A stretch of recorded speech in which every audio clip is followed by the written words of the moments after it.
Welcome to Let's Talk Kashrus.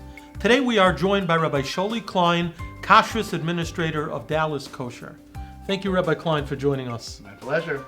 I was just at an event with a very large Gentile staff when someone realized that all the wine was not mavushal. I imagine this has happened to you on occasion.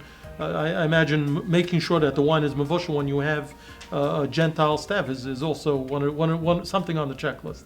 Those are the things that literally keep me up at night, the wrong wine. But we spend a lot of time, we're very proactive.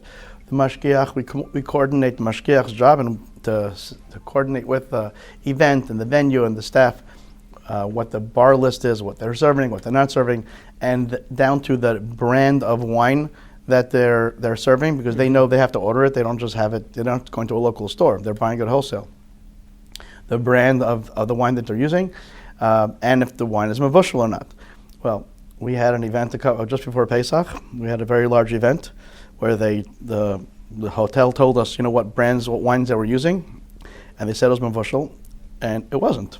There was that brand of wine, and it wasn't mavushal. So it's kosher wine, but not mavushal. Yeah, that company made mavushal and non-mavushal wine, and it was a disaster, because the company said that this wine that they're getting was mavushal. You kind of took them that they knew enough to say yes, it's mavushal, because some companies make mavushal and non-mavushal a very similar looking wine, so it wasn't that wasn't clear to us. Mavushal is a big deal. I've been guests in very Hamish East Coast venues. I just don't want to say where the wine on my table wasn't mavushal. Because all I do all day is check. My wife goes crazy whenever I look. I'm always picking something up. Is it kosher? Is it kosher? Is it mavushal? I'm a obsessive compulsive in that way, right? She refuses to let me go into the kitchen anymore. When I go to a restaurant, I want to go back. She goes, "You're here as a guest. You can't go back to the kitchen. You can't check." But I do. And that's another thing. I think it's not just the job of a Mashgiach to check. I think everybody needs to check. It's not just that the Mashgiach, the Rav Machshir, has to be checking. A guest at the table should be picking up their bottles too and checking. Why do they? If there's not a hechsher, and they don't assume that I guess it's okay. I'm not sure why. Don't see something, say something, right? Don't just make assumptions. I've been into grocery stores and very Hamish, very large, world famous grocery stores on the East Coast. I live in Dallas, so for me, the East Coast is all just, the East Coast.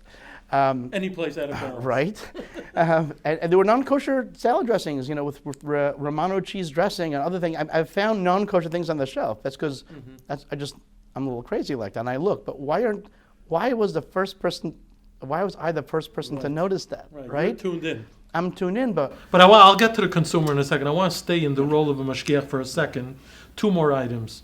One, which I know is very prevalent, and I'm sure you dealt with it a million times. We hear this from Mashgiachim all the time, is the bringing of private food to events.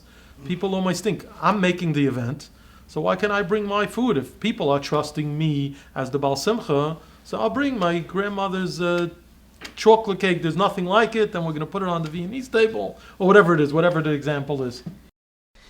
It's very common.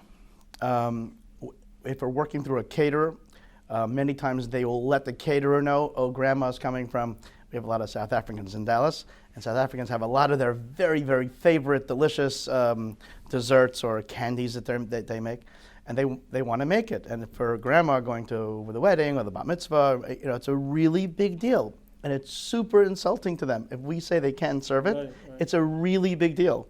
And they get really upset, and the Baal Simcha gets really angry. It's like a big deal. So hopefully they tell the caterer, by the way, we're going to be bringing some of this stuff, and it's kosher. Don't worry, grandma only keeps kosher. We keep kosher. And then the caterer then has the fun part of, no, really, we can't, because it's not made at a certified VAD location. And sometimes they could go to the caterer's kitchen and they make time where they can make things there. Really? Is there such a thing? Oh, for sure. They'll let the people come in under supervision. Not while they're busy working, a little earlier, a little later. Wow. And they allow the client to come and make something there. But many times we don't know until we get there. And all of a sudden there's a box, like a cardboard box, and they're opening up and they're putting things out. And you see that. I've seen that. And the Mashgiachim are trained. When they see what's on the buffet, what's on the table, many times it's desserts. It could be anything, really. The Mashgiach needs to be sensitive to see what's there, and he should have seen it back in the commissary. He should have seen it back in the kitchen. That's why I don't like when a Mashgiach comes just for an event. I feel the Mashgiach really should be the same Mashgiach who was at the commissary, because once you come to the event, the presumption is the person before you checked everything in, and if it's there, it's going to be kosher. And it's a reasonable assumption, and it's true, unless something is weird, the first Mashgiach didn't catch, and you don't know that it's weird. But you could walk around and you could look. If it looks like it may be something which is not a commercially made product, or something that looks like it was made by grandma, they should But call there's it out. an example of something that a mashgiach once told me, which I think is so insightful into how a mashgiach's responsibility is not just that everything at the event should be kosher, but that there are other things, for example, where there's fish and meat being served near each other. Now, if people don't know, they're going to stop putting it on the same plate, and it becomes a big problem. A mashgiach who has that sixth sense is going to say, hold on, we need a pile of plates next to the fish, we need a pile of plates next to the meat, and this way, hopefully, we'll prevent such a problem, right? That's a big deal. That's very much part of everyone's training. When they're doing a buffet, there's fish that's being served. I was actually recently at a non-Avada Kashrus event, and I was horrified to see from from mainstream people, with fish and meat on their plates. And I'm like, I'm a little crazy like that. And I told you that before.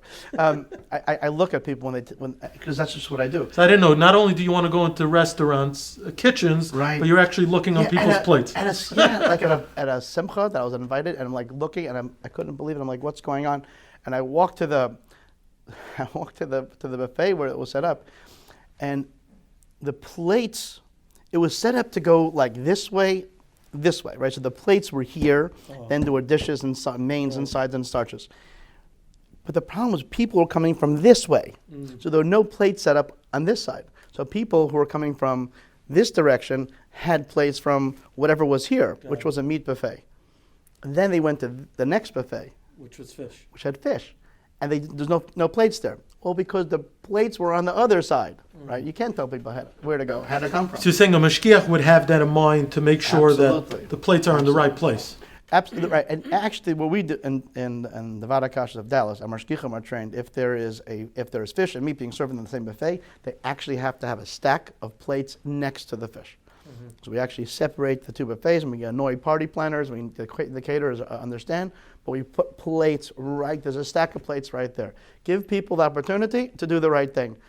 Those who see a stack of plates, realize that this is their opportunity to take another plate. If they choose not to, they chose not to. But we did our job by making those plates available. And actually is one of those things that, as a customer, as a consumer, you should be looking. And if you don't see that, then you should be worried that the mashgiach is, possibly not doing his job. Like a red flag almost. It's a red flag.